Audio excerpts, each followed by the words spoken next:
네, 시청자 여러분 안녕하십니까? 이번 시간에는 고구려의 수도 첫 번째 수도인 졸본이 바로 키르기스스탄의 촐폰이라는 지역을 말한다라는 주제로 방송을 진행하도록 하겠습니다. 자, 촐폰이라는 지역이 어디인지 여러분이 잘 모르실 텐데 촐폰이라는 지역을 제가 말씀드리면 이 지역이 바로 촐폰입니다.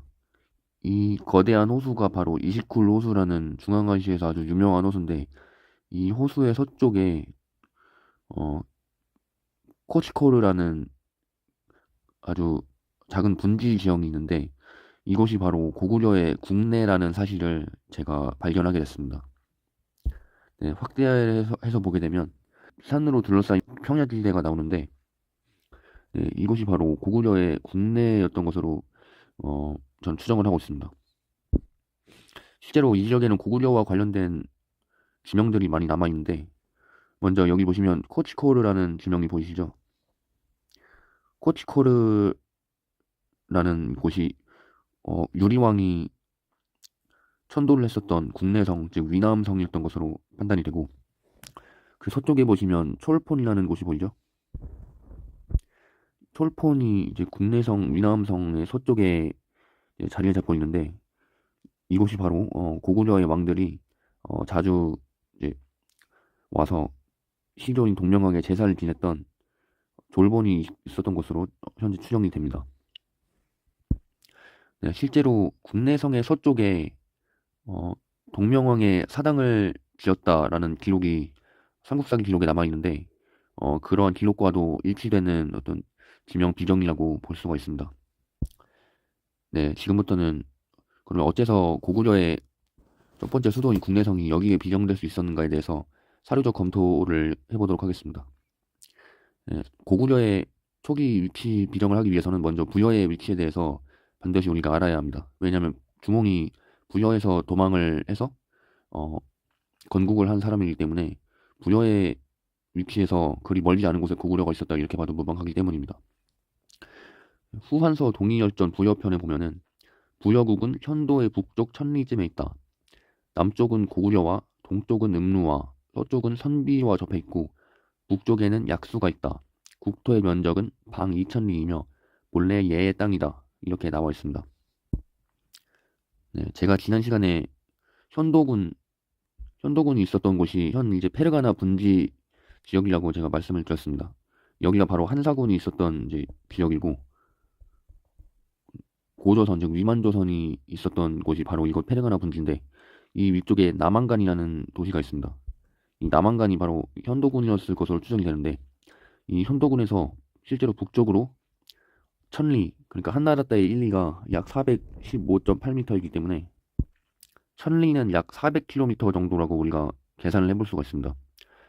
실제로 구글 지도로 거리를 측정을 해보면 368.25km가 나옵니다.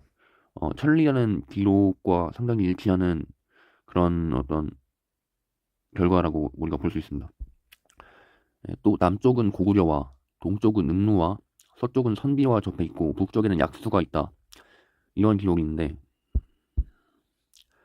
네, 이 부여의 주변국을 보면 부여의 동쪽에는 음루가 있습니다. 음루가 왜 이곳인지는 제가 나중에 또 따로 영상을 찍어서 자세히 말씀드릴 건데 음루가 후한서 기록을 보면 배 타고 노략질하는 것을 좋아해서 부곡조를 자주 약탈을 했다. 이렇게 기록이 되어 있습니다. 이 배 타는 것을 좋아했기 때문에 바다 근처에 있어야 되는데 고대에는 이 지금의 여기가 타림 분지라고 하죠. 여기가 신장 일구 자치구 쪽에 있는 거대한 분지정이 있는데 여기가 과거에는 바다였습니다. 바다이고 이것을 옛날에는 대해라고 이제 보통 불렀는데 네, 바다 해자 써가지고 대해라고 불렀는데 네, 그래서 음루가 이쪽에 보통 살고 있다가 여름철에 이제 이쪽으로 큰 산이 막고 있기 때문에 이쪽으로는 바로 갈 수가 없어서 이렇게 삥 돌아서 이쪽 동쪽 지역에서 배를 타고 부곡조 지역으로 가서 부곡조 사람들을 많이 약탈을 했기 때문에 부곡조 사람들이 여름철에는 이 산 비탈에 동굴을 파고 들어가서 살고 있다가 겨울에 이쪽 바다가 얼어버리면 바닷길이 막히기 때문에 다시 이 평야지대로 내려와서 살았다라는 기록이 있습니다. 네, 여기에 대해서 나중에 자세히 더 영상을 찍기로 하고, 그리고 이 부여의 서쪽에는 선비가 있었습니다. 그리고 부여의 북쪽에 약수가 있었다 이렇게 나오는데, 이 지금은 발하슈호라고 부르는 거대한 호수가 있는데, 이 호수를 아마도 고대에는 약수라고 하지 않았나 저는 이렇게 추정을 하고 있습니다. 그리고 국토의 면적이 방 2천리, 사방 2천리다 이렇게 기록을 해놨는데, 실제로 이 시우강의 서쪽, 그러니까 이 저번 영상에서 언급을 해드렸던 이 소구, 즉 아라레로 빠지는 이 지역으로부터 거리를 동쪽으로 재서 동쪽의 알마티 지역, 그러니까 음루의 서쪽이죠. 음루의 서쪽까지 거리를 재면 약 807km가 나옵니다. 그러면 한나라 때의 인리가 415m이기 때문에 정확하게 우리가 2000리라는 수치를 얻어낼 수가 있습니다. 또 삼국지 위서동의전 부여편에 보면 부여는 장성의 북쪽에 있는데 현도에서 1000리 떨어져 있다. 남쪽은 고구려와 동쪽은 음루와 서쪽은 선비와 접해 있고 북쪽에는 약수가 있다. 방 2000리가 되며 호수는 8만이다. 그 나라 사람들은 토착 생활을 하며 궁실과 창고 및 감옥을 가지고 있다. 산 등산과 넓은 들이 많아서 동이 지역에서는 가장 넓고 평탄한 곳이다. 이렇게 기록을 해놨는데, 자, 부여가 장성의 북쪽에 있었다고 했습니다. 그럼 고대의 만리장성이 어디 있었냐라고 이제 얘기를 해보면 바로 이곳이 진나라의 만리장성이었습니다. 이렇게 이어지는 성벽이 바로 진나라 시대의 만리장성인데, 왜냐하면 진나라의 영토가 이쪽 지역을 모두 장악을 했었는데, 제가 첫 번째 영상에서 말씀드렸던 진의 옛 공지 상하장, 즉 위만 조선을 세웠던 그곳이 바로 진의 옛 공지 상하장이라는 기록이 있었는데, 그게 이 페르가나 분지라는 사실을 제가 이제 설명을 드렸죠.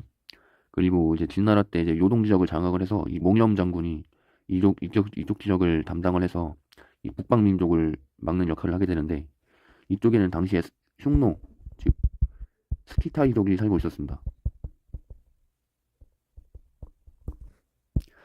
그래서 이 흉노족의 침입을 막기 위해서 여기서부터 여기까지 큰 산맥이 쭉 이어지는데, 여기에 있던 요새들을 다 수리를 해서 이어서 거대한 장성을 만들어서 북방민족을 소비를 하게 됩니다. 네, 그리고 부여가 동이 지역에서 가장 넓고 평탄한 곳에 살고 있다 이렇게 기록을 해놨는데, 네, 지도적으로도 이제 볼 수 있다시피 동이 지역이 어디냐? 네, 고대의 동이가 사는 지역은 바로 이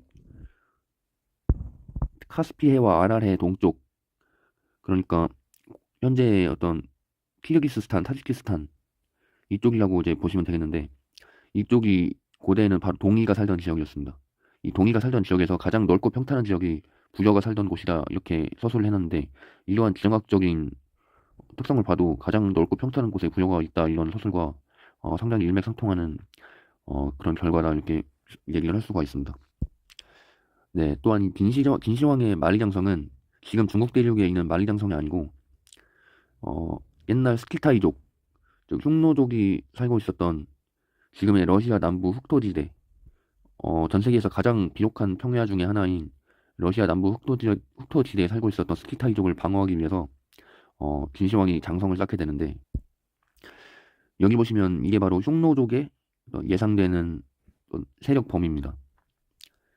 흉노족이 유라시아의 스텝지대를 동서로 이제 가로지르면서 상당히 광대한 영역을 차지한 것으로 이제 역사학자들이 얘기를 하는데, 사실 흉노족의 강력이 이 동쪽에 있었다는 거는 지금 중국을 여기에 놓고 있기 때문에, 진나라를 여기에 놓고 있기 때문에 이렇게 서술을 해놓은 것이고, 사실 고대 중국이 제가 지난 영상에서 말씀드렸다시피 여기가 중국이었다 이렇게 제가 말씀을 드렸죠. 그래서 이쪽에서 중국의 진시황이 이 요동 지역을 정벌을 해서 이 산맥이 있는 곳에 거대한 장성을 쌓아서 이 흉노 즉 스키타이족의 진출을 막아내는 그런 역할을 하게끔 장성을 쌓았다 이렇게 볼 수가 있습니다. 네, 이게 바로 스키타이의 영역을 표시한 지도인데, 실제로 흉노족이 이렇게 넓은 지대를 차지했을 거라고는 좀 생각하지 않고, 이렇게 실제로 차지한 영토는 이 정도였을 것으로 추정이 되는데, 이 역사가 좀 왜곡되는 과정에서 동양과 서양에서 이 역사가 너무 왜곡되다 보니까 이 흉노의 강력이 이렇게 확장이 되게 되는 결과를 가져오지 않았나 이렇게 생각을 하고 있습니다. 네, 그래서 이렇게 아까 말씀드렸다시피 진나라의 만리장성이 이렇게 형성이 되었기 때문에 진나라의 북쪽에 장성의 북쪽에 부여가 있었다 이렇게 서술을 하는 것이 이 지역의 지리적 환경과 상당히 어, 일맥상통한다는 것을 알 수가 있습니다. 네, 그러면 이제 본격적으로 고구려의 초기 건국기에 대해서 역사 사료를 바탕으로 살펴보도록 하겠습니다. 후한서 동이열전 고구려 편에 보면 고구려는 요동의 동쪽 천리 밖에 있다. 남쪽은 조선과 예맥, 동쪽은 옥저, 북쪽은 부여와 인접하여 있다. 그 나라의 넓이는 방 2천리인데 큰 산과 깊은 골짜기가 많으며 사람들은 산 골짜기에 의지하여 산다. 농사지을 땅이 적어서 힘껏 농사를 지어도 자급하기가 부족하기 때문에 그 숲속에 음식을 아낀다. 그러나 궁실은 잘 지어 치장한다. 이렇게 서술을 해놨습니다. 실제로 거리를 재보면 제가 지난 영상에서 이 우즈베키스탄의 타슈켄트가 요동군이라는 사실을 알려드렸습니다. 왜냐하면 현재 시르다리아 강이 요소이기 때문에 이 요소 동쪽의 큰 도시인 타슈켄트가 요동군이라고 제가 말씀을 드렸는데 요동군에서 거리를 이 고구려의 코치코르 즉 국내선까지 거리를 재보면 504km가 나옵니다. 한나라 때 1리가 415.8m이기 때문에 여기에 1000을 곱하면 약 400km가 넘게 나오는데 이러한 거리 서술이 상당히 이 지역과 맞아 떨어진다는 것을 알 수가 있습니다. 그리고 남쪽은 조선과 예맥, 동쪽은 옥저, 북쪽은 부여와 인접하여 있다 이렇게 서술했는데 제가 지난 시간에 이 지역이 조선이라고 말씀을 드린 바가 있습니다. 이 지역이 조선이었고 그리고 한서 동이열전 예편에 보면은 예의 위치가 어디로 나와 있냐? 바로 이 지역이 바로 예라고 나와 있습니다. 이 지역이 예이고 그리고 이 지역이 조선이었기 때문에 남쪽으로 고구려의 영토를 이제 추정을 해보면 남쪽으로 이렇게 조선과 예 그리고 동쪽으로 옥저를 경유하고 북쪽으로 부여를 접하고 있는 이러한 형태가 고구려의 영토였다, 초기 영토였다 이렇게 추정을 해볼 수가 있습니다. 네, 또한 큰 산과 깊은 골짜기가 많으며 산골짜기에 의지하여 산다. 농사지을 땅이 적어서 힘껏 농사를 지어도 자급하기 부족하다. 네, 실제로 이 지역을 보면 상당히 농사지을 땅이 부족한 것이 직관적으로 눈에 들어오죠. 큰 평야가 없기 때문에 산골짜기에 의지하여서 농사지을 땅이 상당히 부족했기 때문에 식량이 부족한 땅이라는 것을 우리가 그냥 직관적으로도 알 수 있는 땅인 것을 알 수 있습니다.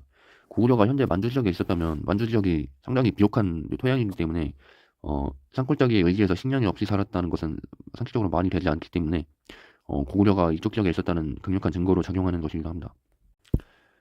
네, 그래서 고구려의 건국 과정을 보면 위서의 열전의 고구려 편을 먼저 보겠습니다. 주몽은 이 두 사람과 함께 부여를 버리고 동남쪽으로 도망하였다. 여기서 동남쪽이 굉장히 중요합니다. 삼국사기에서는 방향 게시가 안 되어 있는데 이 위서 열전에 유일하게 동남쪽이라는 방향이 있기 때문에 상당히 소중한 기록이고 중도에서 큰 강을 하나 만나는데 건너려 하여도 달면 없고 부여 사람들의 추격은 매우 급박하였다. 마침내 보술수에 이르러 세 사람을 만났는데 예, 이러이러한 사람들이고 마침내 흘승골성에 이르러 정착하고 나라 이름을 고구려로 하고 성을 고시려 하였다.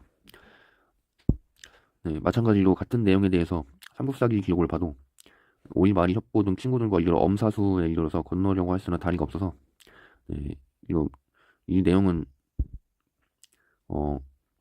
활로 강을 쳤더니 자라랑 물고기가 올라왔다는 그런 내용이고요. 주몽이 가다가 무등국에 이르러 세 명을 만났다. 각기 이를 살펴왔디고 그들과 함께 졸본천에 이르렀다. 그 토양이 기름지고 아름다우며 자연지대가 험하고 단단한 것을 보고 드디어 도읍하려고 했으나 궁실을 지을 겨를이 없었기에 단지 비유수가에 초막을 짓고 살았다. 이렇게 서술을 했습니다. 그래서 두몽의 예상 도주로를 살펴보면 이쪽 지역에 부여가 있었는데 부여에서 동남쪽으로 도망해서 도망치다가 이 탈라스 지역에서 나와서 이 북동쪽으로 흘러서 지금 현재는 이 강이 시우강입니다. 이 시우강이 비교수에 합류하는 강이 있는데 이 강이 바로 엄사수, 보술수로 추정이 됩니다. 이 강을 이제 건너서 자라와 물고기의 도움으로 이 강을 건너서 부여군사들의 추격을 따돌리고 이 지역으로 오게 되는데 모든 곡에 자리를 잡았다라고 기록이 되어 있습니다.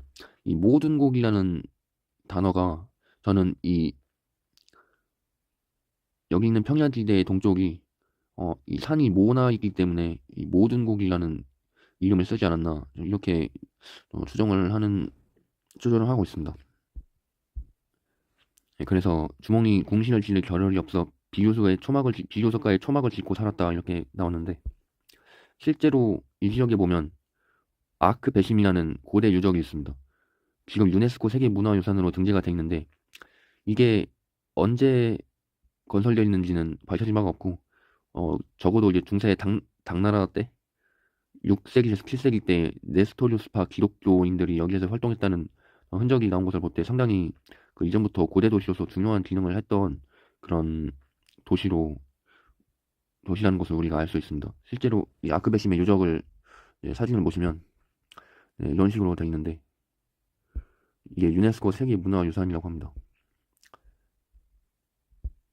네, 나중에 여기 한번 가볼 생각인데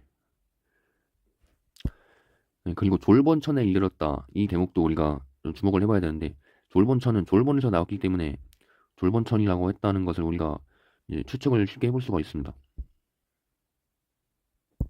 네, 제가 아까 이 지역이 고구려의 국내고 이 지역 서쪽에 졸본이라는 지명이 실제로 지금도 존재한다라는 것을 아까 설명을 드린 바가 있는데 여기서부터 이렇게 흘러서 이쪽 지역으로 빠져서 휴강으로 이제 형성이 되는 강이 바로 이제 비로소라고 설명을 드렸는데 이 강이 평야로 나오기 전에 이 산골짜기 흐르는 부분이 있는데 그래서 이 산골짜기 흐르는 여기 부분까지를 졸본에서 나왔기 때문에 아마 여기까지를 졸본천이라고 부르고 이 이후부터는 비로소라고 부르지 않았나 저는 이렇게 개인적으로 추정을 하고 있습니다. 네, 그리고 승부사기를 이어서 보자면 사방에서 듣고 와서 따르는 자가 많았다.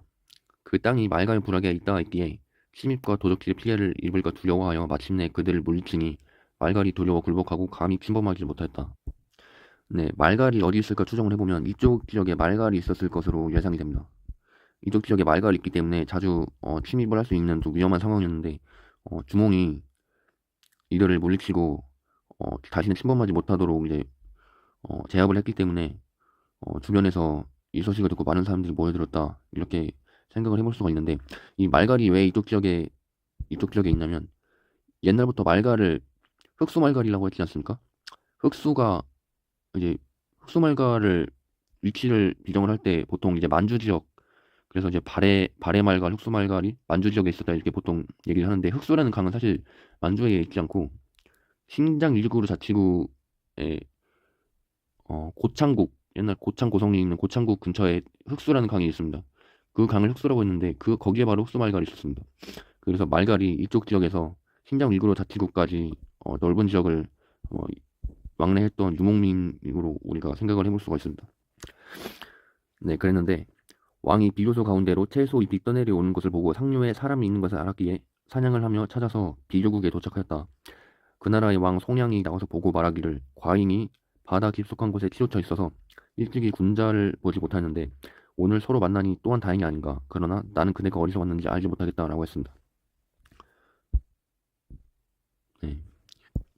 주몽이 상류에서 채소가 떠내려오는 것을 보았다고 했는데 채소가 떠내려왔다는 것은 농사를 할 수 있는 좀 어느 정도 넓은 평야가 있다는 뜻이고 이 상류에서 이쪽 지역으로 떠내려올 수 있는 강이 이렇게 실제로 흐르고 있습니다. 그래서 비루수를 따라서 흘러내려온 것을 보고 고구려 주몽이 사냥할 겸 이쪽 지역을 정탐을 하다가 이제 비료국을 발견해서 비료국 송양과 어떤 대결을 하게 되는 이런 상황을 우리가 얘기를 해볼 수 있습니다. 실제로 송양이 한 말 중에서 바다 깊숙한 곳에 치우쳐 있어서 군자를 보지 못했다라고 했는데 실제로 이시쿨 호수가 상당히 큰 호수이기 때문에 우리가 고대인들이 바다로 인식을 했을 수도 있다 이렇게 얘기를 해볼 수도 있고 아니면 아까 말씀드렸다시피 지금의 탈인분지가 바다였다 즉 대해였다고 이제 아까 말씀드렸는데 그 대해를 바다라고 치면은 바다 깊숙한 곳에 치우쳐 있다 라고 설명을 한 게 설득력이 있다고도 볼 수가 있습니다.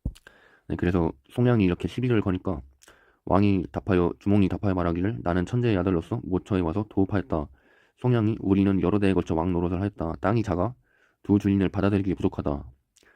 그대는 도읍을 세운 지 얼마 되지 않았으니 나에게 빌보는 것이 어떤가. 왕이 그 말을 분하게 여겨 말다툼을 하고 또 화를 쏘아 기회를 겨루었는데 송양이 당연할 수 없었다. 여름 6월에 송양이 나라를 들어 항복해오니 그 땅을 다물도로 삼고 송양을 봉하여 우두머리로 삼았다. 고구려 말에 옛 땅을 회복하는 것을 다물이라고 하였으므로 그렇게 명령한 것이다. 네, 그래서 고구려가 처음에 이쪽 지역에 모든 곡에 도읍을 했다가 좀 더 이제 안전하고 생산력이 좋은 이제 땅을 찾아서 영토를 확장을 하는 과정이 처음에 이쪽 지역에 있는 비교국을 정벌을 하고 이쪽 지역을 다물도로 개칭을 했다라는 사실을 우리가 추측을 해볼 수가 있습니다.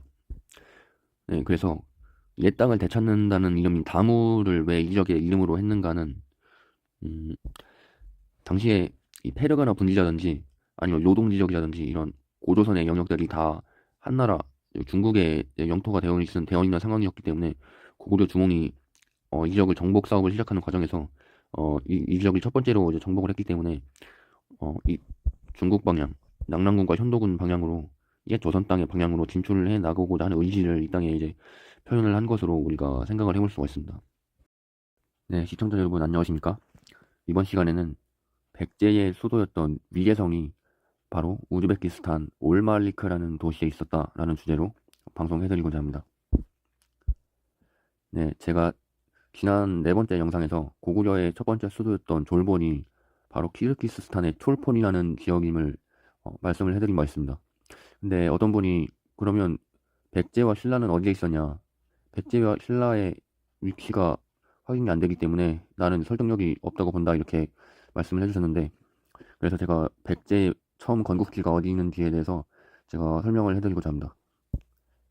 결론부터 말씀드리자면 백제는 두 개의 위계성, 즉 하북 위계성과 하남 위계성이 있는데 하북 위계성이 바로 이 우즈베키스탄의 올마르리크라는 도시였고 하남 위계성이 이 기자흐라는 도시였습니다. 네, 이렇게 두 개의 위계성이 있는 이유는 이쪽에 흐르는 강을 제가 폐수라고 말씀드린 바 있습니다. 이 고조선의 왕검성 근처를 지나는 강이 바로 폐수였다라는 사실을 말씀드린 바가 있는데 이 폐수를 삼국사기 기록에 보면 폐하라고도 했습니다. 그래서 이 폐하의 남쪽에 있기 때문에 폐하의 남쪽에 하남 위해성 그리고 폐하 북쪽에 하북 위해성 이렇게 불렀던 것으로 역사 기록을 통해서 추정을 해볼 수가 있습니다. 네, 그러면 삼국사기 백제번기 기록을 토대로 백제의 초기 건국지가 어디였는지에 대해서 추론을 해보는 시간을 먼저 가지도록 하겠습니다.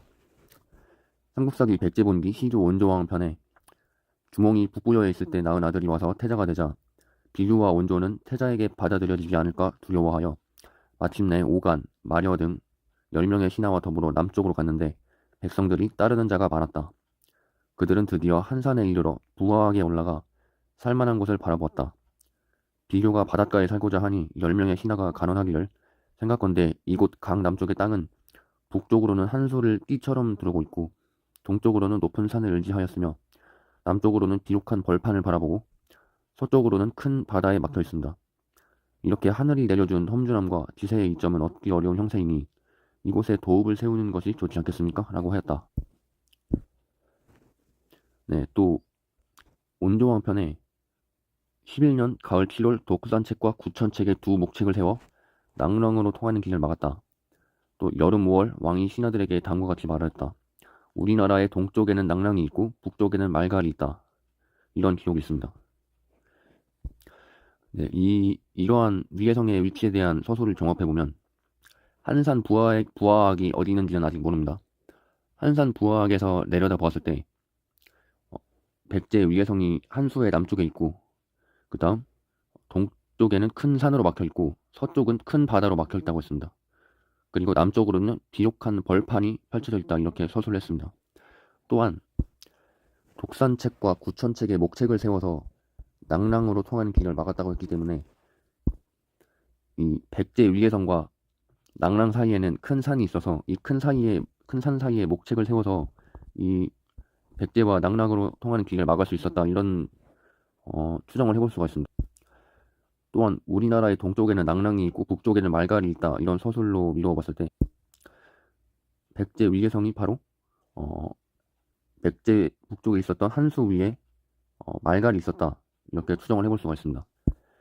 지금 현재 우리나라 주류 역사학계에서는 이 백제의 위계성을 지금 현재 서울로 비정을 하고 있는데, 그렇게 되면 그 한사군이 지금의 평안도와 황해도 지역에 있다고 그들이 서술을 하고 있는데, 그러면 백제의 동쪽 산 너머에 낭랑이 있다는 이런 삼국사기 기록과 일치하지 않기 때문에 백제의 위계성이 지금의 한반도 서울이 아니라는 결정적인 증거가 바로 이 지점에 있기도 합니다. 또 이 위계성 근처에 미추홀이라는 지명이 나오는데, 삼국사기를 또 보면 그러나 비류는 듣지 않고 그 백성들을 나누어 미추홀로 돌아가 살았다. 온조는 각 남쪽의 위계성의 도읍을 정하고 10명의 신하를 보좌로 삼아 나라 이름을 십제라 하였다. 이때가 전한 성제 홍가 3년이었다. 비류는 미추홀의 땅이 습하고 물이 짜서 편안히 살 수가 없었다. 위계성으로 돌아와서 보니 도읍은 안정되고 백성들은 편안하고 태평하므로 마침내 부끄러워하고 후회하다가 죽었다. 그의 신하와 백성들은 모두 위계에 귀부하였다. 그 후 올 때 백성들이 질거리 따랐다고 하여 국호를 100대로 고쳤다. 네, 여기서 땅이 습하고 물이 짜다고 했기 때문에 위계성의 서쪽에 있는 큰 바다에 접해 있는 곳이 바로 미추홀이었다. 이렇게 추정을 해볼 수가 있습니다.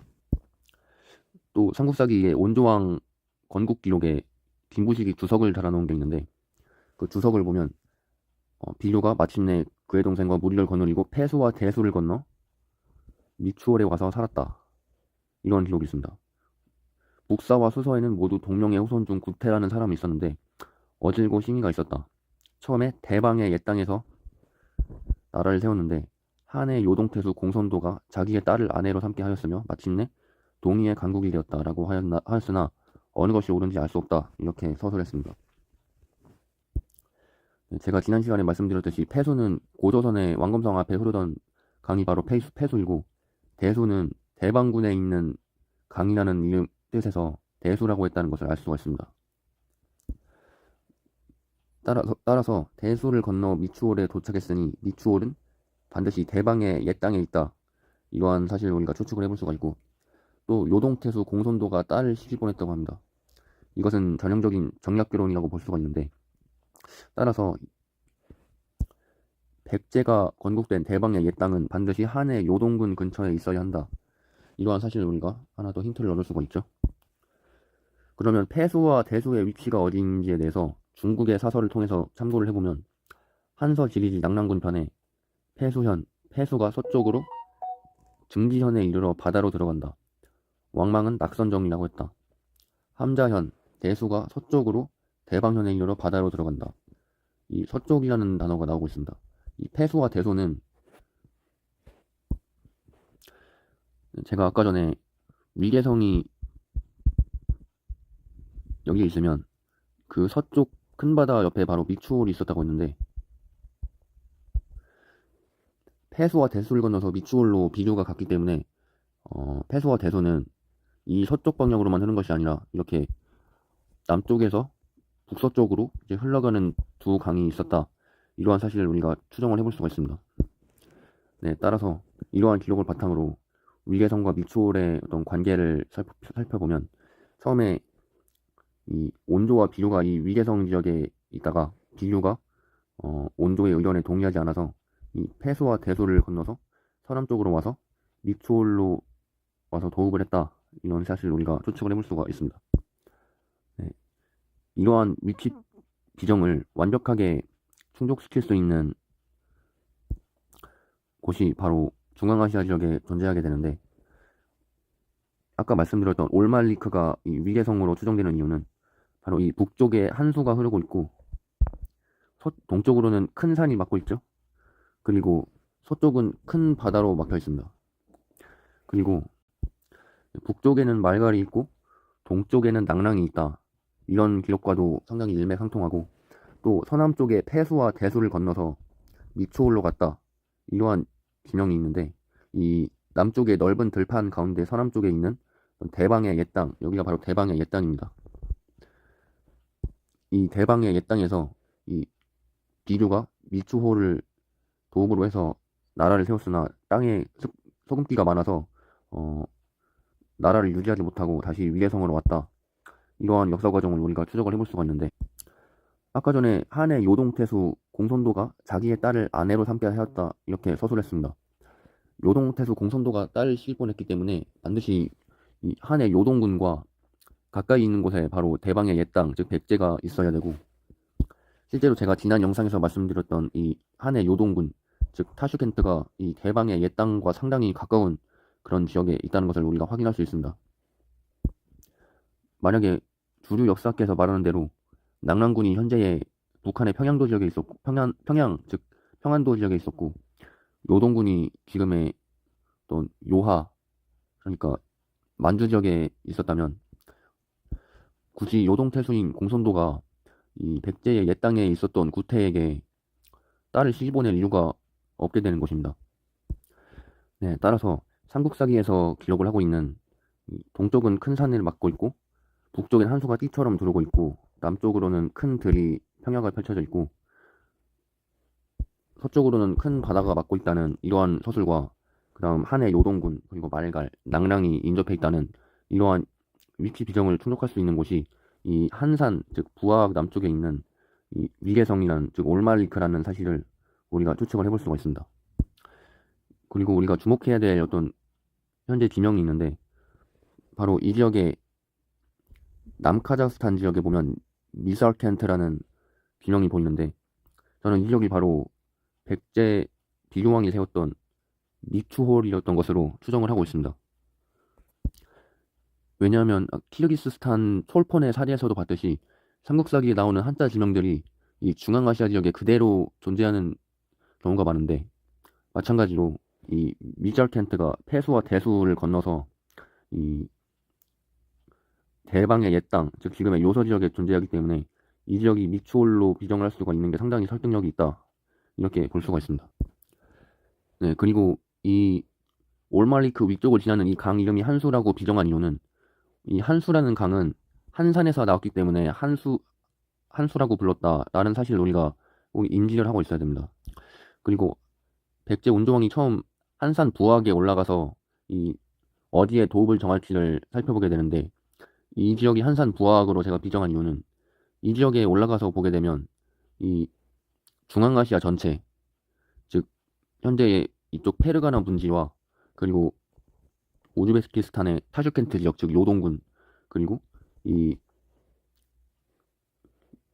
요서 지역, 지금의 골리스탄 지역까지 한눈에 이 도망갈 수 있는 상당히 이 요충지이기 때문에 이 지역에 올라가서 도읍지를 물색했다는 것이 상당히 합리적인 가설이라고 볼 수가 있는 것이고, 따라서 이 한산에서 발원하는 강이 있습니다.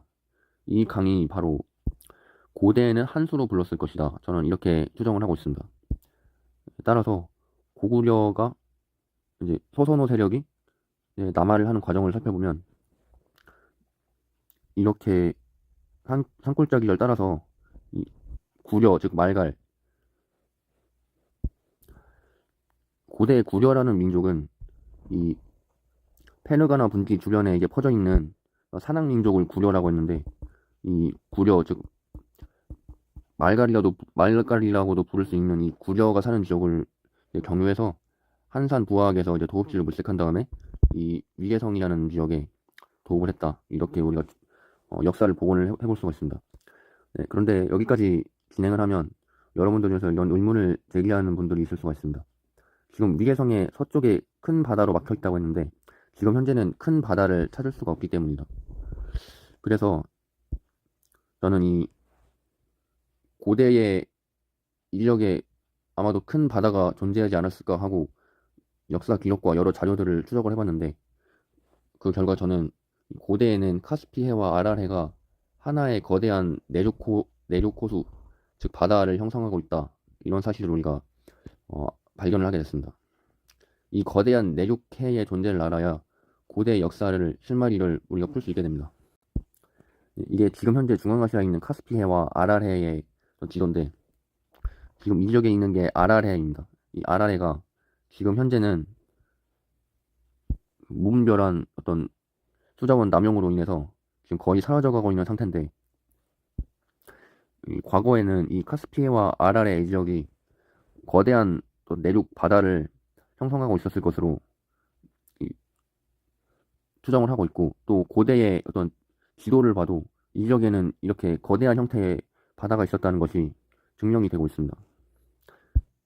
네, 그래서 이 바다를 과학계에서는 테티스 해라고 부르게 되는데, 이게 바로 테티스호입니다.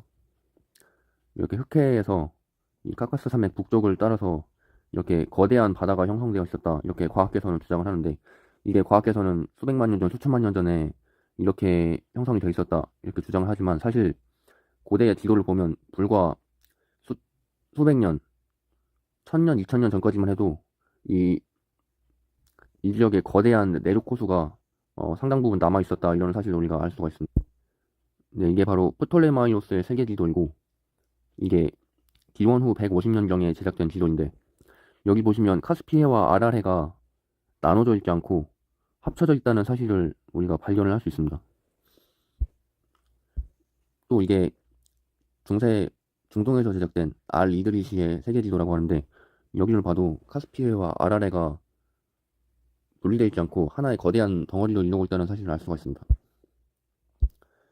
그리고 우리나라의 혼일강릉 역대국도 지도를 봐도 이 지역이 바로 현재 카스피해 지역이었을 것으로 생각이 되는데, 여기에도 보시면 이 카스피해와 아랄해가 분리되어 있지 않고 하나로 뭉쳐 있다는 사실을 우리가 발견할 수 있습니다. 네, 따라서 이 지역에 고대 바다가 있었다고 증명을 했기 때문에 이 지역이 건국 초기에 백제였고, 삼국사기에서 밝히고 있는 북쪽은 한수가 띠처럼 두르고 있고, 동쪽은 큰 산으로 막혀 있으며, 예, 서쪽은 큰 바다가 있고, 남쪽은 넓은 평야를 바라보고 있다, 이러한 어떤 진영 비정이 상당히 설득력이 있다는 것을 우리가 알 수가 있습니다. 네, 그래서 아까 이 백제의 하북 위례성, 즉 처음에 온조가 도읍했던 위례성이 이 올말리크라는 도시에 있었다, 이러한 사실을 아까 설명을 드렸는데, 위례성은 북성과 남성이 있습니다. 처음 건국한 위례성에서 말갈과 낙랑의 압박으로 인해서 마한 북쪽의 하남 위례성으로 도읍을 옮기게 됩니다. 이 하남 위례성의 위치를 알기 위해서는 마한의 위치를 알아야 되는데, 그것은 백제 온조왕이 마한 왕이 배려를 해서 마한 북쪽에 터를 잡고 나라를 도읍을 옮겼기 때문입니다. 삼국사기 시조 온조왕 편을 보면 여름 5월에 왕이 신하들에게 다음과 같이 말했다. 우리나라의 동쪽에는 낙랑이 있고 북쪽에는 말갈이 있어 번갈아 우리 강역을 침공함으로 편안한 날이 적다. 형세가 스스로 편안치 않으니 장차 반드시 도읍을 옮겨야겠다. 내가 어제 순행을 나가 한수의 남쪽을 보니 땅이 기름짐으로 마땅히 그곳에 도읍을 정하여 오랫도록 편안한 계책을 도모해야 하겠다. 그리고 13년 8월을 보면 마한의 사신을 보내 도읍을 옮긴다는 것을 알리고 마침내 강역을 구획하여 정하였다. 북쪽으로는 폐하에 이르고 남쪽은 웅천을 경계로 삼으며 서쪽으로는 큰 바다에 닿고 동쪽으로는 주양에 이르렀다, 이런 기록이 있습니다. 여기서 이 수도를 옮기기 직전 가을 8월에 한산 아래로 목책을 세우고 위례성에 민호를 옮겼다라는 기록은 아마 낙랑의 침입에 대비를 해서 이 수도를 옮기는 과정에서 이 병사들과 백성들을 옮기다 보면 이 한산 지역의 국방력이 약화될 수가 있기 때문에 한산 아래에 어떤 목책을 세워서 이 낙랑의 침입을 대비를 했다, 이런 차원에서 우리가 이해를 해볼 수가 있습니다. 네, 따라서 이 올말리크의 하부 위례성에 있었던 온조왕이 이 북쪽의 말갈과 동쪽의 낙랑의 침입이 견디기가 어렵자 이 마한의 왕의 배려를 얻어서 이 하북 위례성에서 하남 위례성으로 도읍을 옮겼다, 이것을 우리가 유출을 할 수가 있는데, 백제의 영토가 북쪽으로는 폐하에 이르고 남쪽은 웅천을 경계로 삼으며 서쪽은 큰 바다로 닿고 동쪽으로 주양에 이르렀다, 이런 이 위치가 이 지역과 상당히 맞아떨어지는 게, 실제로 이 남쪽에는 이 자하민 국립공원에서 나와서 이 산골짜기를 따라서 흐르는 하천이 하나 흐르는데, 이 하천을 바로 웅천이라고 했던 것으로 보이고, 그리고 서쪽에는 아까 말씀드렸던 큰 바다가 막고 있습니다.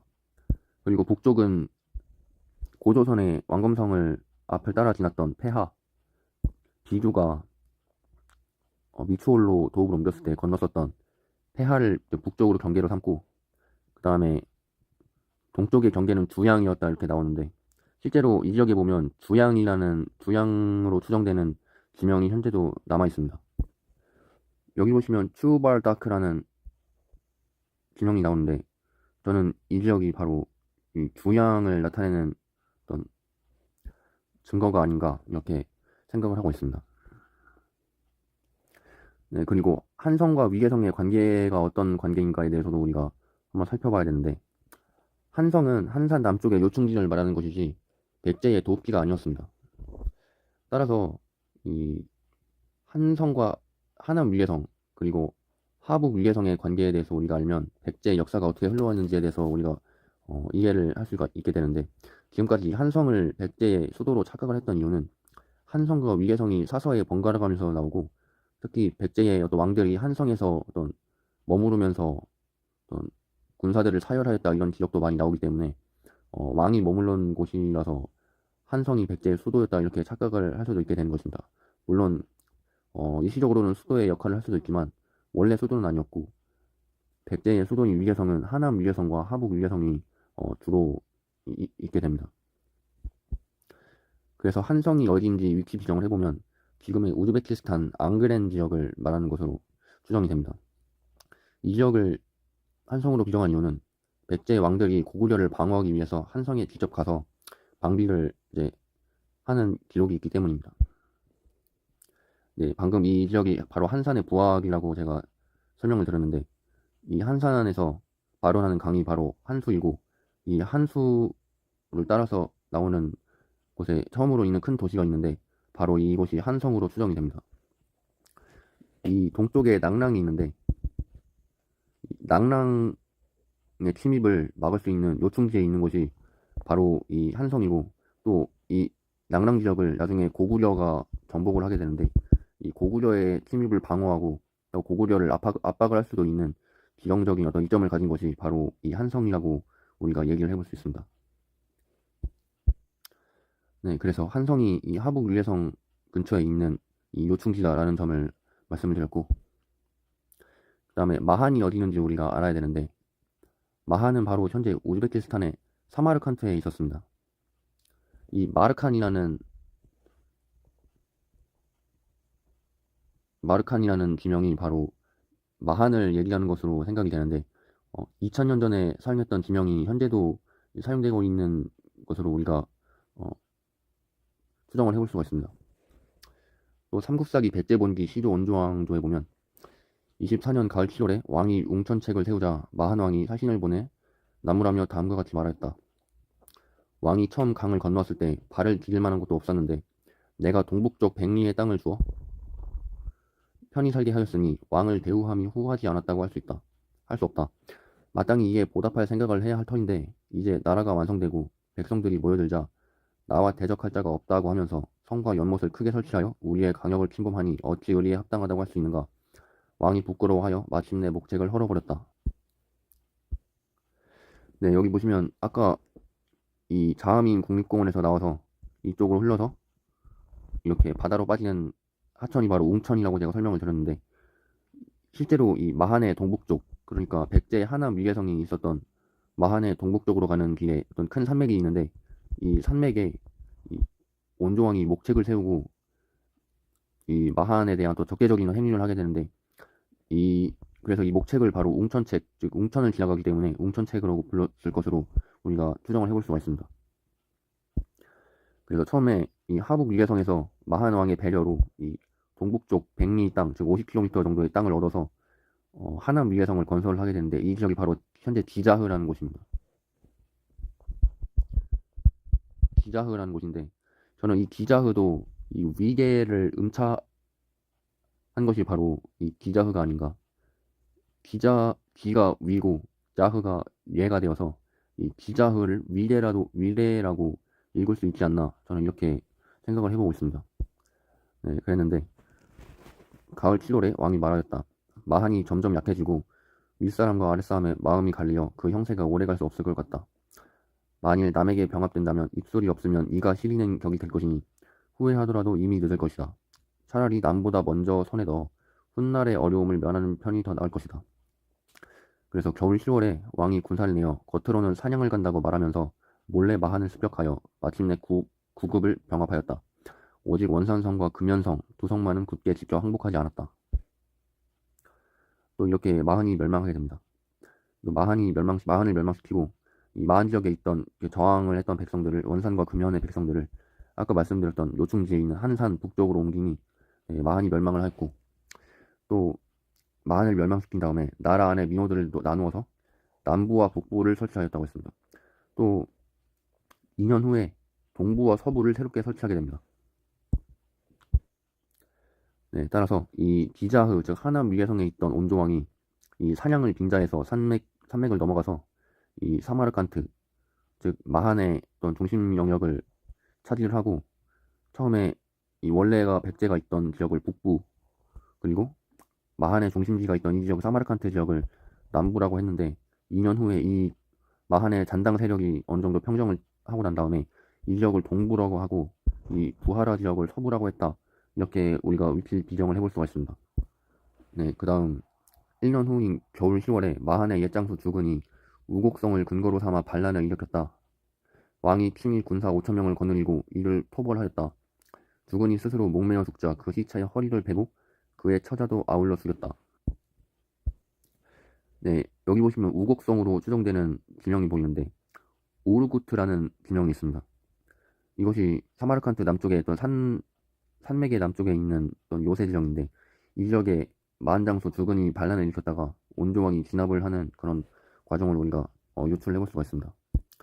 그래서 이러한 위치 비정이 중국 사서에도 이제 나타나게 되는데, 송서 2만여전 백제편에 보면 백제국은 본래 고구려와 더불어 요동의 동쪽 1천여리 밖에 있었다. 그 후 고구려는 요동을, 백제는 요서를 경략하여 차지하였다. 백제가 통치한 곳은 진평군 진평현이라 한다.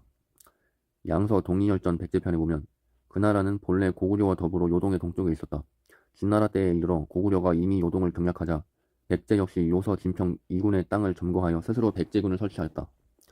그래서 요서와 진평 2군의 땅을 점거하였다 이렇게 나왔는데, 이 지역을 보시면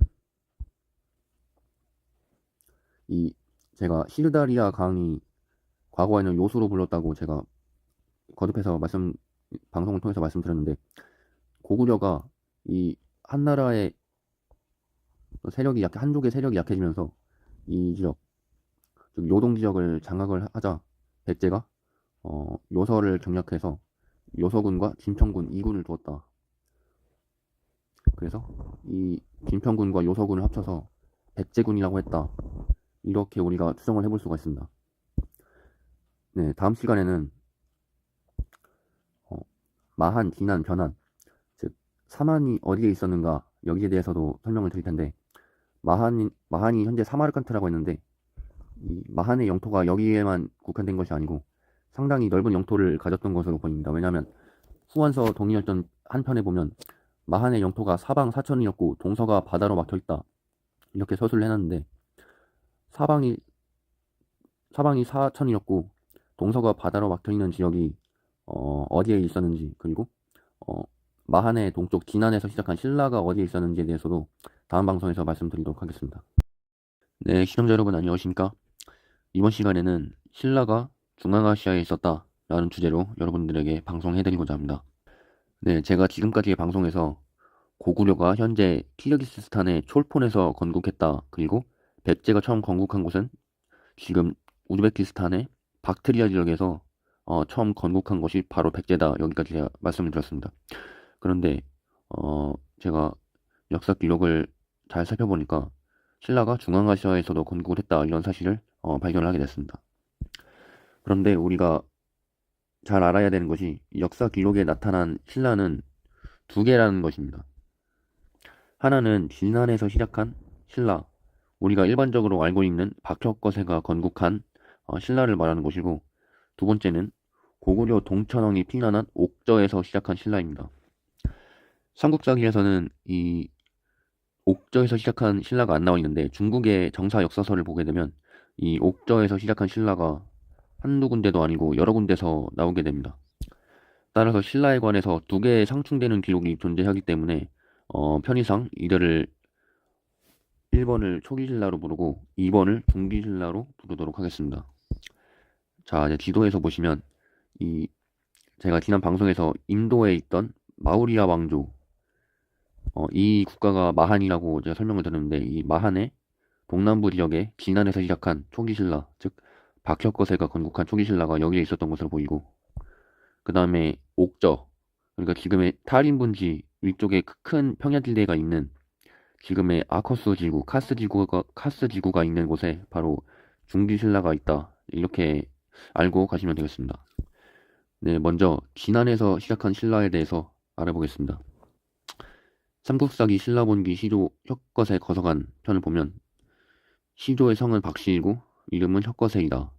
그리고 거서관이라고 칭하고 나라 이름을 설화벌이라고 하였다. 이에 앞서 조선의 유민이 산골짜기 사이에 나누어 살면서 육촌을 이루고 있었는데 알을 깨트리니 어린 아이가 나왔다. 육부의 사람들이 그 탄생을 신비롭고 기이하다고 하여 떠받들었는데 이때에 이르러 임금으로 세운 것이다. 여기까지는 일반적으로 알고 있는 내용이죠. 근데 중국의 남조의 역사서인 양서 동일열전 신라편을 보면 뜬금없이 이런 기록이 나옵니다. 그 나라는 백제의 동남쪽 5천여리 밖에 있다. 동으로는 큰 바다와 연해 있고 남북으로는 고구려 백제와 접하고 있다. 위나라 때는 신노라 불렀고 송나라 때는 신라 또는 사라라 하였는데 나라가 작아서 독자적으로 사신을 파견할 수 없었다. 보통 2년 성은 모, 이름은 징인 신라왕이 처음으로 사신을 파견하였는데 백제를 따라와 방문을 바쳤다. 네, 또 그 이후의 역사서인 남사의 동일열전 신라편에도 신라는 백제의 동남쪽 5천여리 밖에 있다. 또 성은 모, 이름은 징인 신라왕이 처음으로 사신을 파견하였는데 백제를 따라와 방문을 바쳤다. 이렇게 양서의 기록을 또 똑같이 수술하고 있습니다. 네, 여기서 우리가 몇 가지 놀라운 사실을 알 수가 있는데 신라가 백제의 동남쪽 5천여리에 떨어져 있다는 사실입니다. 이것은 백제와 신라가 한반도 남부에 있었다는 기존 정설과 크게 배치되는 학설인데 제가 아까 전에 말씀드렸던 백제가 지금의 박트리아 지역에 있었고 신라가 인도의 동남부 지역에 있었다는 이 학설과 맞아떨어지는 내용입니다. 그리고 우리는 신라의 성씨가 박, 석, 김 세 개로 알고 있는데 갑자기 모씨 성을 가진 신라왕 징이라는 사람이 나옵니다. 그러니까 이름이 모징이라는 건데 여기에 대해서 국사편찬위원회 한국사 데이터베이스에서는 적절한 설명을 제공하고 있지 않습니다. 이 기사가 기록이 됐을 때 신라의 왕은 버풍왕이었는데 버풍왕의 이름은 김원종이기 때문에 이 신라왕 모지는 다른 사람이다 이런 것을 알 수가 있습니다. 그래서 우리가 신라왕 모징이라는 사람이 있었던 우리가 알고 있던 신라와 다른 신라가 존재했나 이러한 어떤 의문을 품어볼 수가 있습니다. 네, 지금까지 나온 내용을 정리해서 지도에 표시해 보면 이 백제가 있었던 박트리아 지역으로부터 신라가 있었던 곳으로 추정되는 인도의 동남부 해안지대를 거리를 재보면 2576.08km, 즉 약 2500km가 나오는데 당나라 때 1, 2가 443m였기 때문에 5000리라는 기록과 일치한다는 것을 우리가 알 수가 있습니다. 그리고 제가 세 번째 영상에서 고대 중국은 여기를 중국이라고 한 게 아니고 이 지금의 중동 지역 그리고 중앙아시아 지역을 중국이라고 했다 이렇게 말씀을 드렸는데 과거에 중국의 남북조는 양자강을 경계로 한 것이 아니고 지금의 이 카캅스 산맥을 중심으로 남조와 북조를 나누게 됩니다. 네, 이렇게 백제의 동남쪽에 5천리 밖에 신라가 있었다는 주장은 이 우리나라 주류 역사학계에서는 철저하게 무시되고 있는 사안인데 여기에 대해서 거들떠도 보지 않고 있기 때문에 현재 우리나라 역사학계가 우리 고대사의 비밀을 밝혀낼 수가 없는 것입니다. 네, 신라가 이렇게 중국과 멀리 떨어져 있다는 것이 이 역사 서술 순서로도 이해를 할 수가 있는데 신라는 남북조 시대 역사서인 양서에 처음으로 등장합니다. 고구려는 후한서에 등장하고 백제는 송서에 처음으로 등장하는데 이 신라가 남북조 시대에 그 송제양진 중에서 양서에 처음으로 등장하기 때문에 삼국 중에서 가장 늦게 등장하게 되고 그래서 인도 동남부에 있었기 때문에 중국 즉 현재의 중동 지역과 멀리 떨어져 있어서 교류가 많지 않았다는 것을 우리가 확인을 할 수 있는 어떤 대목이기도 합니다. 그런데 이 남북조 시대 막바지에 접어들어서 남사와 북사라는 어떤 남북조의 각각의 역사서가 있게 되는데 남조 시대 역사서인 남사에서는 이 신라가 인도 동남부에 여전히 있는 것으로 기록하고 있는 반면에 북사에서는 신라가 한나라 때 낙랑군 지역에 있었던 것으로 갑자기 이제 기록이 나오게 됩니다. 여기서부터 두 개의 신라가 등장을 하게 됩니다. 먼저 남사에서는 신라가 백제의 동남쪽 5천여리 밖에 있다. 동쪽은 큰 바다와 연하여 있고 남과 북은 고구려 백제와 접하고 있다. 네, 이 기록은 아까 말씀드렸던 인도 동남부에 있던 신라를 말하는 것이고, 그런데 뜬금없이 북사 열전 신라편에서 신라는 그 선조가 본래 진한의 종족이었다.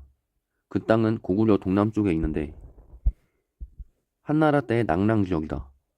그래서 수나라 문제가 진평왕을 상계부 낙랑군공 신라왕에 배수하였다. 이러한 기록이 나옵니다. 그러면 아까 남사에서 백제의 동남쪽 5천여리에 신라가 있었다고 하기 때문에 이 백제에서 동남쪽으로 5천여리 떨어진 곳에 신라가 있었다면 북사에서 신라가 한나라 때 낙랑군 땅에 있었다고 서술을 했기 때문에, 그러면 한나라 때 낙랑군이 이 먼 지역을 히말라야 산맥까지 넘어서 인도 동남부와 타리문지 지역까지 차지했었나, 이러한 의문이 들게 됩니다. 그래서 우리가 신라가 낙랑 땅에 있었다, 이러한 기록을 우리가 상당히 주목해서 봐야 합니다. 이 기록의 어떤 열쇠를 풀게 되면 우리나라 고대사의 거의 모든 실마리를 푸는 것과도 같기 때문에 이 기록을 상당히 우리가 유심히 봐야 됩니다. 네, 그런데 제가 지난 방송에서 한나라 때 낙랑군의 치소가 있던 곳이 현재 우즈베키스탄의 코칸트라는 도시고, 그 코칸트가 고구려의 평양성 그리고 고조선의 왕검성이었다, 여기까지 말씀을 드린 바가 있습니다. 그러면 고구려의 평양성이 신라의 수도와 같은 곳을 말하는 건가, 이러한 오류를 일으킬 수가 있기 때문에 우리가 낙랑군공 신라왕이라는 존재에 대해서 점점 알기가 어렵게 되는 것입니다. 네, 여기서 신라가 있었다고 하는 낙랑 땅이라는 것은 한나라가 옥저 지역에 설치했던 낙랑군 동부도의 땅을 말하는 것입니다. 제가 6번째 옥저에 관한 방송에서 낙랑군이 옥저 지역에 낙랑군 동부도의를 설치했다가 이민족의 침입으로 얼마 후에 폐지했다, 이렇게 말씀드린 바가 있습니다. 북사에서는 그 옥저 땅에 신라가 있었다, 이렇게 서술을 하고 있는 것입니다. 네, 제가 6번째 방송에서 말씀드렸다시피 원래 한나라가 조선을 멸하고 사군을 설치한 다음에 이 지역에 원래 현도군을 두었었는데, 여기 있던 현도군을 이 낙랑군 북쪽으로 옮기고 낙랑군이 이 옥저 지역의 영동 칠현을 통치를 하게 되었다. 그런데 너무 멀고 다스리기가 어렵기 때문에 이 지역에 낙랑군 동부도이라는 새로운 행정구역을 설치했는데, 이 음루와 고구려의 어떤 침략으로 인해서 이 지역을 오래 유지하지 못하고 얼마 뒤에 폐지했다. 여기까지 제가 말씀드린 바가 있습니다. 바로 이 지역에 신라가 있었다, 이렇게 서술을 하고 있는 것입니다. 네, 실제로 그 뒤에 북사 열전 신라편을 이어서 보게 되면 일설에 의하면 위나라 장수 관구검이 고구려를 토벌하여 격파하니 고구려인들은 옥저로 쫓겨갔다가 그 뒤 다시 고국으로 돌아갔는데, 이때 따라가지 않고 남아있던 자들이 마침내 신라를 세웠다고 한다. 신라는 사로라고도 한다. 당초에는 백제에 부용하였는데 백제가 고구려를 정벌하여 고구려 사람들이 군역을 견디지 못하고 무리를 지어와 신라에 귀화하니 신라는 마침내 강성하여졌다. 그리하여 백제를 습격하고 가라국을 부용국으로 삼았다. 네, 이렇게 낙랑 땅에 신라가 있었다, 옥저 지역에서 신라가 시작했다, 이러한 기록은 주류 역사학계에서는 이렇게 철저하게 무시하고 있습니다. 처음부터 끝까지 이 진안 지역에서 경상도 지역에서 신라가 있었다, 이렇게만 서술을 하고 이 낙랑군, 즉 이 동옥저 지역에서 신라가 시작했다, 이러한 기록에 대해서 우리나라 주류 역사학계에서는 아무런 설명도 제공을 하고 있지가 않습니다. 중요한 점이 삼국을 통일한 신라는 이 진안 지역의 신라가 아니라 낙랑군, 즉 동옥저 지역에서 시작한 신라가 삼국을 통일했다는 것입니다. 이 신라가 바로 통일신라입니다. 따라서 이 신라의 정체를 밝혀내야만 한국 고대사의 미스터리를 풀 수가 있습니다. 네, 여기까지 사료를 검토를 하면 우리는 두 개의 신라가 있다는 것을 알 수가 있습니다. 첫 번째로 박혁거세가 진안에서 세운 신라, 기원전 57년에 세운 초기 신라가 있고, 그 다음에 두 번째로 동천왕이 피난간 옥저에서 고구려의 자녀 세력이 키운 신라, 동천왕이 옥저로 피난간 것이 기원 후 246년이기 때문에 그 이후에 옥저 지역에 세워진 중기신라, 이렇게 두 개가 있다, 이렇게 말씀드릴 수가 있습니다. 제가 일단 이 초기신라, 즉 인도 동남부에 있었던 진안에서 시작한 신라, 이 초기 신라는 제가 이 방송 후반에 말씀드리기로 하고 먼저 이 중기 신라, 즉 옥저에서 시작한 신라가 어디 있었는지 그 영토는 어디까지인지에 대해서 설명을 드리도록 하겠습니다. 네, 중기 신라의 영토는 어디까지인가? 또 북사 열전 신라편을 보면 그 나라는 중국, 고구려, 백제의 족속들이 뒤섞여 있으며 옥저, 불내, 한, 예의 땅을 차지하고 있다. 그 나라의 왕은 본래 백제 사람이었는데 바다로 도망쳐 신라로 들어가 마침내 그 나라의 왕이 되었다. 신라는 지리상 산이 많고 길이 험하므로 백제와 사이가 나빠도 백제 역시 그들을 어떻게 할 수가 없었다. 네, 여기서 옥저와 불내라는 것은 이 지역이 옥저이고 그 다음에 불내가 낙랑군 동부도리가 있던 취소이고 이 지역이 동옥저의 중심지였기 때문에 이 지역에 신라의 영토가 있었다 이런 것을 추정해 볼 수 있고 그 다음에 신라는 지리상 산이 많고 길이 험하기 때문에 백제와 사이가 나빠도 백제가 그들을 어떻게 할 수가 없었다 이런 기록도 신라의 어떤 주변부가 이렇게 험난한 산악 지역에 걸쳐 있었기 때문에 이 사마르칸테 지역에 있었던 백제가 이 신라를 어떻게 할 수가 없었다 이러한 기록이 상당히 맞아떨어지는 기록이라고 볼 수가 있고 지금의 인도 동남부는 그렇게 높은 산악지대가 없기 때문에 여기에서 말하는 신라는 이 옥저 지역에 있는 신라라는 것을 우리가 알 수가 있습니다.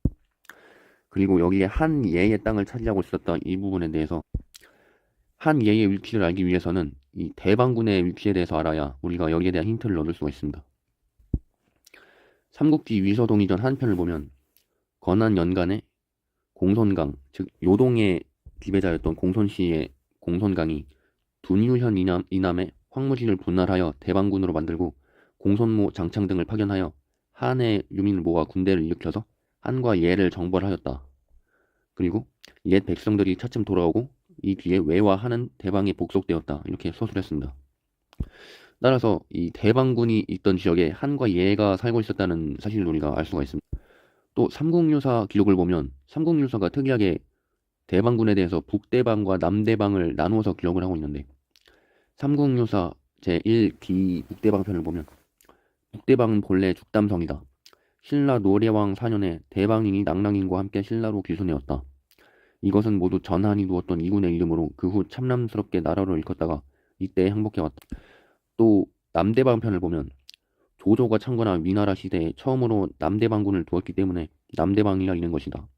대방 남쪽 1천리 바다를 한해라고 한다. 자, 이게 대방군의 위치를 알 수 있는 결정적인 힌트입니다. 후한 건한 연간에 마한 남쪽의 황무지로서 대방군을 만들고 외와 한이 여기 속하였다는 것이 바로 이것이다. 네, 지금 대방 남쪽에 1천리 바다가 있기 때문에 지금의 한반도나 또 중국 대륙에서 대방군을 찾게 되면 우리가 찾을 수 없다는 것을 알 수가 있고 자, 대방 남쪽에 1천리 바다인 한해가 어디냐?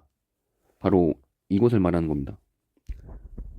이 지금은 아무다리아 강이 흐르고 있는데 이 아무다리아 강의 상류 지역까지 과거에는 바닷물이 들어왔습니다. 네, 이곳이 바로 고대의 바다였는데 제가 백제의 위례성의 수도가 중앙아시아에 있었다는 영상에서 이 과거에는 카스피해와 아라레가 합쳐진 하나의 거대한 바다, 즉 과학계에서 부르는 테티스 해라는 바다가 상당히 최근까지 1000년, 2000년 전에 세계 지도에서도 나타날 정도로 최근까지 이러한 바다가 존재했다는 사실을 말씀드린 바가 있습니다. 이 바닷물이 어디까지 들어왔냐면 이 지금은 아무다리아 강의 상류, 즉 이 지역까지 바닷물이 들어왔습니다. 따라서 이 요동군의 태수였던 공손씨, 즉 이 요수의 동쪽이었던 요동의 태수였던 공손씨가 이 한과 예를 토벌하기 위해서 대방군을 설치했는데 둔유현 남쪽에 대방군을 설치하게 되는데 이 대방군 밑에 한해가 천리가 되는 길이를 가지고 있었다. 이러한 내용을 지난 사서에서 볼 수가 있습니다. 그래서 실제로 구글 지도로 이 바다가 들어왔을 것으로 추정되는 아무다리아 강의 상류 지역에서 이 하류 지역까지 거리를 측정하면 약 500km가 나옵니다. 500km가 나오기 때문에 한나라 때 1리가 415m라고 치면 약 1000리라는 기록이 상당히 신빙성이 있다는 것을 알 수가 있고 우리가 이게 하나의 큰 바다를 이루고 있었는데 이것을 한해라고 부르고 이것을 동해 또는 창해라고 불렀던 것으로 보입니다. 우리가 지금의 황해, 동해, 동중국해, 남중국해, 인도양 이렇게 바다를 나눠서 부르는 것처럼 이 지역까지는 바닷물이 얕고 그 다음에 이 지역부터는 큰 바다가 형성이 되기 때문에 깊은 바다가 형성이 되기 때문에 이쪽은 한해라고 부르고 그리고 이쪽은 동해 또는 창해로 큰 바다로 이렇게 구별해서 불렀던 것으로 추정이 됩니다. 네, 따라서 여기 공손씨가 이쪽 지역에 대방군 즉 한과 예가 살고 있었던 이 지금의 타지키스탄 두시안베 지역 이 지역을 이제 정보를 해서 한과 예를 어떤 무찔러서 이, 이 민족들을 다스리게 되었고 그리고 이 외라는 지금의 아프가니스탄 지역에 살고 있었던 외족을 속편으로 삼았다. 이러한 사실이 역사에 기록이 되어 있는 것입니다. 네, 그래서 대방 남쪽에 일천리 바다가 있기 때문에 대방은 한반도나 중국 대륙에는 존재할 수가 없고 과거에는 카스피해와 아라레가 합쳐진 거대한 바다가 있었고 이를 테티스 해라 부른다. 일곱 번째 영상에 제가 자세히 설명을 해놨습니다. 그리고 이 바닷물이 현재 아무다리라강 상류까지 들어왔고 남대방은 현재의 타지키스탄 두시안베 남쪽 지역을 말한다. 즉 대방 남쪽에 일천리 바다가 들어오는 곳이 이 지역이기 때문에 이 지역에 비령을 할 수밖에 없는 겁니다. 그래서 중국 기록에서 백제의 왕을 대방군공 백제왕이라고 불렀던 것도 이 지역 즉 미추홀이 세웠던 비주왕이 미추홀을 세웠던 대방의 옛 땅 이 지역이 바로 북대방이고 이 지역이 바로 남대방인데 백제가 이 지역까지 영토를 확보를 했었기 때문에 백제왕을 대방군공 백제왕이라고 불렀던 것으로 우리가 예상을 해볼 수가 있습니다. 네, 그리고 한예 왜라는 어떤 민족들이 왜 이쪽 지역에 있냐면 한이 제가 마한이라고 말씀드렸죠. 한이 바로 마한이고 마한이 마우리아 왕조였다 이렇게 말씀을 드렸는데 마우리아 왕조의 영토가 전성기 때는 이쪽 박트리아 지역까지 차지를 했었기 때문에 한 민족 즉 인도의 민족이 이쪽 지역까지 이제 살고 있었을 것으로 추정이 되고 예족도 이 중국의 동이열전의 예족에 대한 위치 비정을 보면 이 지금의 타지크 국립공원이 옛날에는 단단대령으로 불렸는데 이 역사 기록을 보면 단단대산령의 서쪽에 예가 있었다 이런 기록이 있습니다. 따라서 이 타지크 국립공원과 히말라야 산맥에 걸친 거대한 산악지대에 예가 있었던 것으로 우리가 추정을 해보면 이 남대방 지역에 한과 예가 있다는 것이 상당히 자연스럽다는 것을 우리가 알 수가 있습니다. 네, 이 타지키스탄 두샨베 지역은 한과 예가 살고 있었던 곳이고 이 지역은 가야 김수로 왕이 가야를 건국했던 땅입니다. 제가 여기에 대해서는 다음 시간에 역사 기록으로 자세히 말씀드리겠습니다. 그리고 남대방의 남쪽 아프가니스탄 지역에는 외와 한이 살았던 것으로 보이는데 외라는 민족은 인도양과 남중국해에 이르는 광대한 바다를 오가며 활동했던 해양 민족입니다. 후한서 동이열전 외편을 보면 외족이 상당히 영토가 크고 지금의 동남아시아 지역과 인도 남부 그리고 이 지역의 어떤 바다를 통한 무역으로 상당히 상업적으로 발달했던 해양 민족이 바로 외족이기 때문에 이 외족이 인더스강 상류까지 진출을 해서 아프가니스탄 지역까지 실크로드를 따라서 상행을 했다.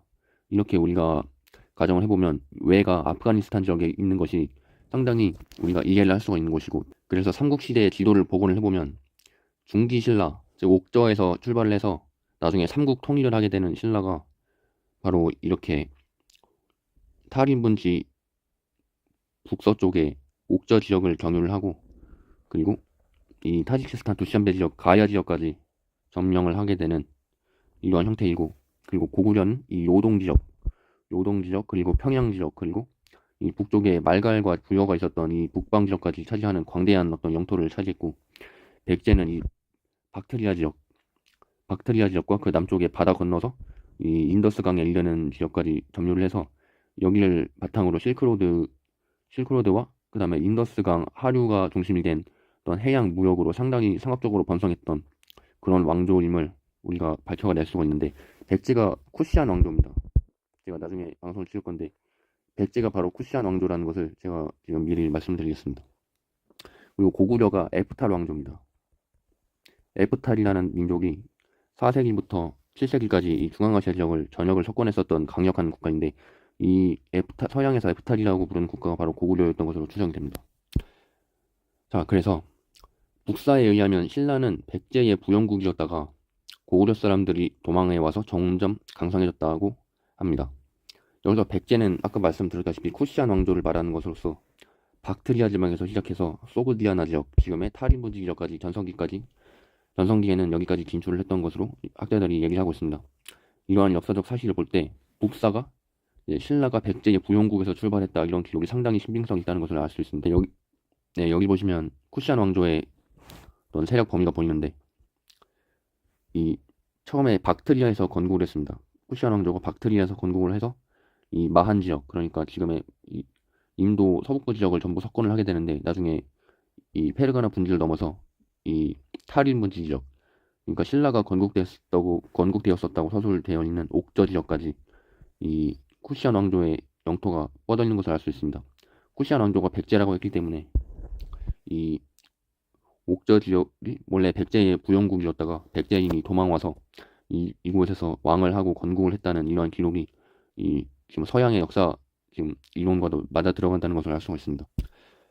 자, 이렇게 북사의 역사 기록을 바탕으로 이 옥저 지역에서 시작한 신라가 있었다는 것을 우리가 증명을 해줬는데, 자, 그러면 고구려 동천왕이 옥저로 도망친 해는 서기 246년입니다.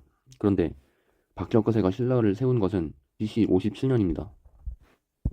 이 사이에 시간적 공백이 있는데 이 사이에 어떤 일이 있었는가에 대해서 우리가 알기 위해서는 박혁거세가 건국할 당시에 인도 동남부의 역사를 우리가 살펴볼 필요가 있습니다. 네, 박혁거세가 신라를 건국할 당시에 인도 동남부의 역사를 살펴보면 마우리아 왕조에 이어서 슝가 왕조가 생성이 되게 되는데, 슝가 왕조도 얼마 가지 못하고 이 슝가와의 장군이었던 바수데바라는 사람이 박혁거세일 것으로 추정되는데, 기원전 75년 인도 동남부에서 칸바 왕조를 건국합니다. 칸바 왕조는 오래가지 못하고 또다시 인접국인 사타바하나 왕조에게 침략을 받고 4대 45년 만에 멸망하게 됩니다. 네, 이것이 바로 칸바 왕조가 차지했었던 영토입니다. 네, 또 이 삼국유사를 보면 박혁거세가 이 석연치 않은 죽음을 당했음을 짐작할 수 있는 기록이 있는데, 나라를 다스린 지 61년 만에 왕이 하늘로 올라가는데 이에 뒤에 유해가 땅에 흩어져 떨어졌으며 왕후도 역시 죽었다고 한다.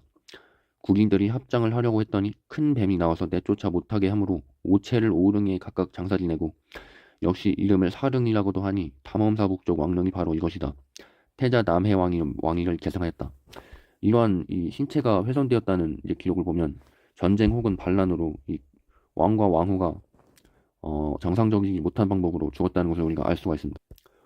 네, 여기서 연도를 비교해 보면 바수데바와 박혁거세의 건국은 거의 동일한 시기에 동일한 위치에서 이루어졌습니다. 그리고 바수데바의 재위기간은 9년이고 박혁거세는 61년입니다. 여기에 큰 차이가 있는데, 우리가 만약 이 바수데바가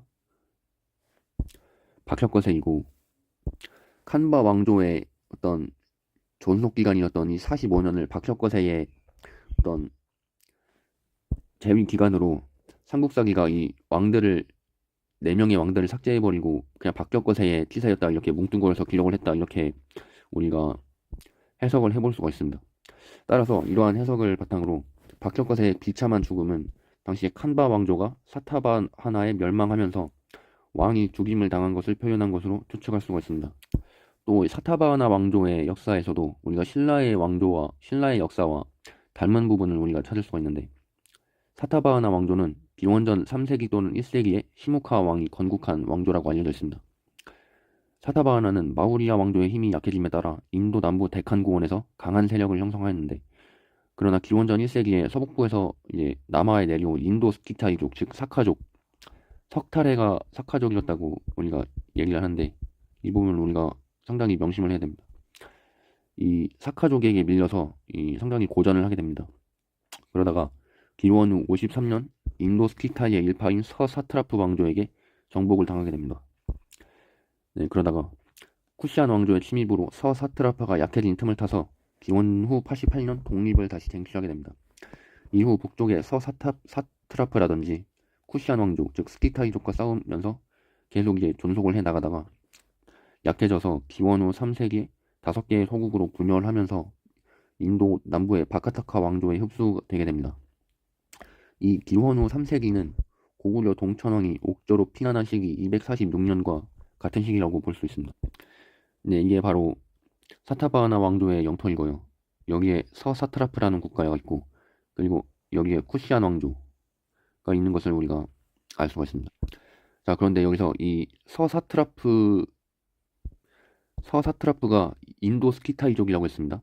즉 사카족인데, 이 서사트라프의 왕이 바로 석탈해라고 우리가 추정을 해볼 수가 있습니다. 네, 신라의 역사 기록을 보면 박혁거세 사후 박시성을 가진 남해왕과 유리왕이 계보를 잇다가 갑자기 4대 왕이 석탈해가 나오는데 석시성의 탈해가 왕위에 오르게 됩니다. 제가 석탈해는 사카족으로 인도 스키타이족이라고 말씀드렸죠. 그리고 서사트라프 역시 인도 스키타이 민족이 세운 국가입니다. 이게 같은 것을 우리가 알 수가 있고, 사타바하나는 서사트라프에게 기원 후 53년부터 88년까지 약 35년 동안 지배당했다는 것을 우리가 알 수가 있는데, 신라 역사에서 석탈의 재위 기간은 기원 후 57년에서 80년으로 사타바하나가 서사트라프에게 지배당했던 시기와 거의 일치합니다. 따라서 신라 역사서에서는 사타바하나가 스키타이족인 서사트라프에 정복당했던 역사를 석탈해가 신라로 와서 왕을 한 것으로 서술한 것으로 보입니다. 이 삼국사기에서는 유리왕이 양위한 것으로 묘사되지만 실제로는 전쟁을 통해서 항복을 받았을 것으로 추정이 됩니다. 네, 칸바 왕조를 멸망시킨 사타바하나 왕조가 이 스키타이족, 즉 석탈해라고도 할 수 있는 스키타이족에게 패하게 되어서 잠깐 이 나라를 잃은, 독립을 잃은 시기가 있었는데, 이 시기를 그냥 이 석탈해, 즉 스키타이족이 왕을 했던 그런 시기로 삼국사기는 기록하고 있는 것으로 추정을 해볼 수가 있습니다. 네, 그래서 초기 신라의 역사는 사타바하나 왕조와 밀접한 관련이 있다는 것을 알 수가 있습니다. 이 사타바하나 왕조는 3세기 중반에 멸망하고, 신라의 역사는 이 북쪽 탈인분지 옥저 지역에서 시작한 신라가 이어받게 됩니다. 이 옥저의 신라인들은 자신들의 조상을 사타바하나 왕조에서 찾았던 것입니다.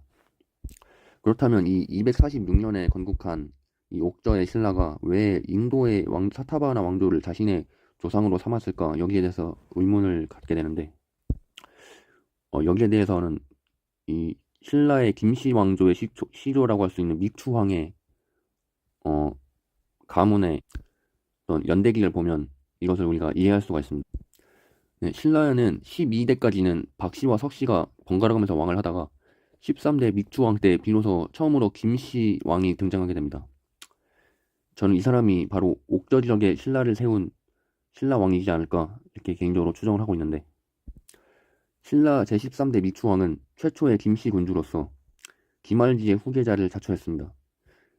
이 미추왕이 즉위한 게 기원 후 262년이고 고구려 동천왕이 옥저로 피난한 게 246년이기 때문에 시간적인 격차는 16년이라고 우리가 유출해 볼 수가 있습니다. 그가 김씨 신라왕의 시조이기 때문에 이 존호로 시조대왕이라고 하기도 합니다. 이 시조대왕이라고 하는 것은 단순히 김씨의 시조라고 하기보다는 옥저 지역에서 일어난 신라의 시조이기 때문에 시조대왕이라고 하지 않았을까라는 추측을 할 수 있게 합니다. 미추왕이 시조로서 추앙했던 디말지는 계림에서 석탈해가 관직에 등용해서 중용을 한 사람인데, 석탈해가 서사트라프 국가의 왕이었다고 우리가 가정을 하게 되면 서사트라프가 인도 스키타이의 민족이 세운 왕조였기 때문에 디말지의 가문 역시 인도 스키타이의 귀족 가문임을 우리가 알 수 있습니다. 네, 삼국사기 신라본기 미추리사근 편을 보면 김씨 시조 김알지에 대해서 갑자기 이제 서술을 하는데, 탈해왕이 거두어 궁중에서 기르다가 나중에 대보에 임명하였다. 알지는 세한을 낳고 세한은 아도를 낳고 아도는 수료를 낳고 이렇게 쭉 왕의 계보가 이어지게 되는데, 이러한 그 자기 조상들의 계보를 서술한다는 것은 새롭게 나라를 세우지 않고서야 이렇게 정통성을 세우기 위해서 역사책에다가 계보를 서술할 필요가 없다, 저는 이렇게 생각을 합니다. 따라서 이는 미추왕이 새롭게 나라를 세웠음을 강하게 시사하는 대목이고, 이는 존호인 시조대왕에서도 우리가 추측을 해볼 수가 있습니다. 그래서 이 미추왕이 초기 신라의 역사, 즉 미추왕이 건국한 옥저 신라가 262년에 건국을 했는데 그 이전 250년 전에 어떤 사타바하나 왕조 그리고 서사트라프 왕조에서 그 자신의 어떤 기원을 찾은 이유는 그의 선조인 기말기가 인도 남부 서사트라프에서 세력을 확보했던 귀족 세력으로부터 출발했다는 것을 역사를 가지고 있었기 때문에 이 서사트라프와 사타바하나 왕조의 역사를 자기가 세운 신라의 역사와 이들을 연결시켰다 이렇게 볼 수가 있습니다. 그래서 김씨 기말기 가문의 예상 이동 경로를 보게 되면 처음에 이 석탈의 즉 스키타이가 왕을 하고 있었던 서사트라프로부터 이 인더스강을 따라서 실크로드가 있었던 박트리아와 소그디아나, 페르가나를 거쳐서 이곳에 정착을 했다 이렇게 볼 수가 있습니다. 네, 그리고 아까 전에 북사의 역사 기록을 보게 되면 신라의 왕은 본래 백제 사람이다가 도망을 해서 옥저 지역에서 왕을 하게 되었다 이렇게 서술을 해놨는데 쿠시안 왕조가 세력을 확장하면서 이 서사트라프 왕조가 압박을 받게 되자 이 김씨 귀족 세력이었던 기말지의 후손 세력이 이 실크로드를 따라서 이쪽으로 박테리아와 소그디아나를 거쳐서 이 옥저 지역으로 정착을 하게 됐다. 이러한 경로를 우리가 추측을 해볼 수가 있습니다. 네, 그래서 여기까지의 역사를 종합해보면 신라 왕성인 박석김의 비밀이 드러나게 되는데 신라 왕의 성씨가 3개가 있었던 게 아니고 박씨신라, 석씨신라, 김씨신라가 따로 있었던 것입니다. 박씨신라와 석씨신라가 있었던 인도 동남부 신라가 멸망하고 김씨신라인 옥저신라가 그 명맥을 이어서 삼국을 통일하고 이후 주요 귀족 세력으로 남아있었던 박씨와 김씨가 번갈아가면서 신라의 왕을 하게 됩니다. 여기서 이 통일신라라는 것은 8에서 9세기 중앙아시아 실크로드를 지배했던 위구르 제국을 말하는 것입니다. 여기에 대해서 자세히 나중에 설명을 하기로 하고 네, 후대 역사가들이 아마도 통일신라겠죠. 통일신라의 역사가들이 그들 왕조의 정통성을 강화하기 위해서 서로 다른 3개의 왕조 김씨, 석씨, 박씨 신라의 왕조 3개의 왕조 역사를 하나로 합치다 보니까 진짜 역사를 추적을 하기가 어렵게 된 것입니다. 즉 본인들의 진짜 역사는 이 백제와 고구려에서 도망을 쳐서 옥저 지역에서 이제 모여서 생긴 나라가 바로 이 삼국을 통일한 신라인데 그런 식으로 자신의 역사를 서술하게 되면 이 정통성이 떨어지고 또 속된 말로 가오가 안 살기 때문에 이 인도의 남부에 있었던 사타바하나와 서사트라프의 어떤 인도 스키타이계 왕족의 역사를 자신들의 왕조의 역사로 편입을 시켜서 자신들의 정통성을 강화했다. 이런 차원에서 우리가 이해를 해볼 수가 있습니다. 네, 그래서 김씨신라, 석씨신라, 박씨신라가 어디에 있었는지에 대해서 얘기를 해보면 박씨신라는 사타바하나였던 것으로 바수데바가 왕을 했던 칸바 왕조를 무너뜨리고 나라를 이루지했던 사타바하나가 바로 박씨신라였던 것으로 추정되고 그 다음에 이 사카족 인도 스키타이가 있었던 이 지역을 바로 석씨신라가 서사트라프가 있었던 이 지역에 바로 석씨신라가 있었던 것으로 추정되고 그 다음에 김씨신라는 삼국을 통일한 신라인데 바로 이 옥저 지역에 있었던 신라. 그래서 나중에 이 지역을 모두 신라가 차지하게 돼서 삼국을 통일하게 된다. 그래서 실크로드를 장악을 하게 된다. 여기까지 말씀드릴 수가 있겠습니다. 네, 오늘 방송은 여기까지고요. 재미있으셨다면 좋아요와 구독 눌러주시면 감사하겠습니다.